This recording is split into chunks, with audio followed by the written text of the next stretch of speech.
So first of all, welcome. It seems a little silly after 8 or 9 hours here to say welcome. But welcome to Bedgebury, and a particularly warm welcome, of course, to John's family, and to those of you who have travelled enormous distances to get here today. I was working it out, and if you include the group of Chilean students who welcomed you, we have had representatives from every continent on Earth apart from Antarctica. So, welcome to all of you. And I was kind of tempted to say, welcome to our humble abode. But you'll have realised by now that this is not the family home. Philippa and I don't actually live here, although on some of the busier weeks it feels like it. But a boarding school is a kind of a family too. And if that's so, then today's events have been very much a family affair.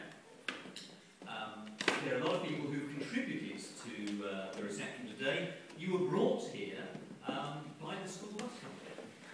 The owner actually lives on campus here. Those of you who ventured out into the gardens will realise that the gardens have been working overtime to combat the effects of what must be the driest spring since this house was built, to try to make the place beautiful. This room, 2 days ago, was an examination hall. Rows of desks, students toiling over their GCSEs and A-levels, and the maintenance department. I was going to say they've moved mountains, but certainly an enormous amount of furniture has been shifted in the last 48 hours. They've done an enormous job here. And the catering department. Everything you've had today has been prepared by our school caterers. Now, when we told Joe the school caterers were doing it, he was just a little worried, because his experience of school dinners, especially school dinners in the UK, suggested maybe something a bit stodgy with an interest in something called pink custard.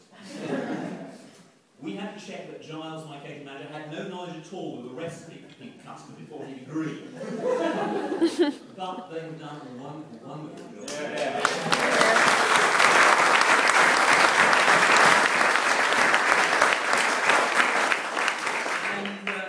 And last but by no means least on my list of thank yous is our noble Master of Ceremonies, who is my good friend and colleague Alan Brown, who his day job is actually a member of my senior management team here at school. Alan has put an enormous amount of work behind the scenes, quite apart from doing the front of house stuff. And I ought also to say that among his many, many other activities during the week, Alan teaches physical education. Oh. Now, those of you who were at school with Jo will remember her great enthusiasm. And it seemed only right that those men and women who tried so hard to channel her enthusiasm would have a representative here today. But seriously, Alan has done a wonderful, wonderful job, as I'm sure you all realise, in helping today go smoothly and taking an enormous burden off my shoulders. So many thanks, Alan.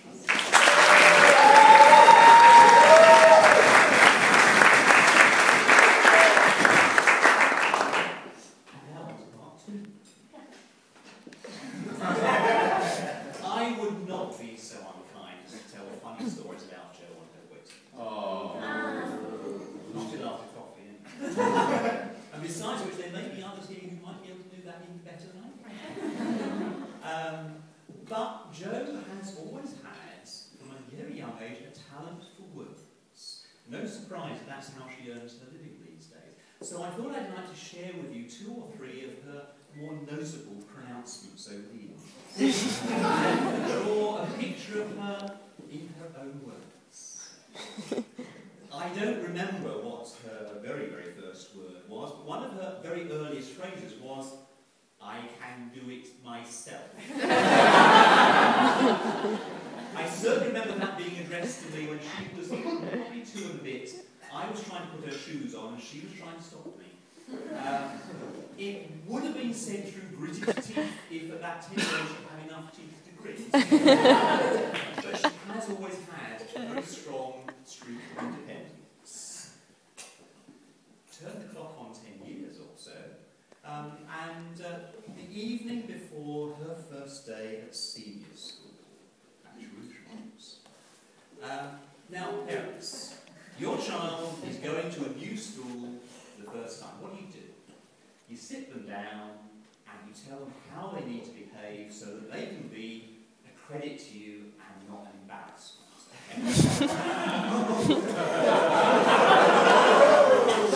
Now, I should say that Jo and I were going to be going to the same school, because I was going there as the new deputy head and she as new Year 7 student. And actually for 6 out of the next 7 years, I was in succession her deputy head, headmaster, and finally college principal. It's astonishing irons. But on the eve of that very first occasion, she sat me down and she explained to me how I was to behave. In order that I should be a credit to her and not, certainly not an embarrassment. I don't remember very much what she said, but I do recall the last point she made. Fixing me with a glittering eye, she said, when you take school assembly in the mornings, do not tell any jokes. She has a wonderful sense of humour herself, quirky at times, but quite wonderful. But John be warned that the simple things that amuse the mere male mind sometimes cause serious discouragement. I should say that for the last 12 or 13 years I have borne her advice in mind and ignored it to the discomfort of a whole generation of my students. More recently, she has become very much a seasoned world traveller. Europe, Egypt, Southeast Asia, Canada all at once. And the day before she goes on one of these expeditions, the same scene plays itself out. You go into her room and you find it looks like a small bomb has gone off in a junk shop. There are piles of clothes, piles of shoes, piles of hats, packets of tea, sometimes teacups and teapots, and in the midst of this debris there stands one medium-sized rucksack, which she surveys with evident satisfaction and says, well, I think it'll all go in.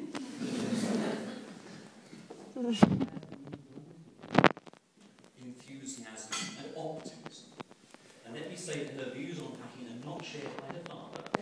Anyone who has seen me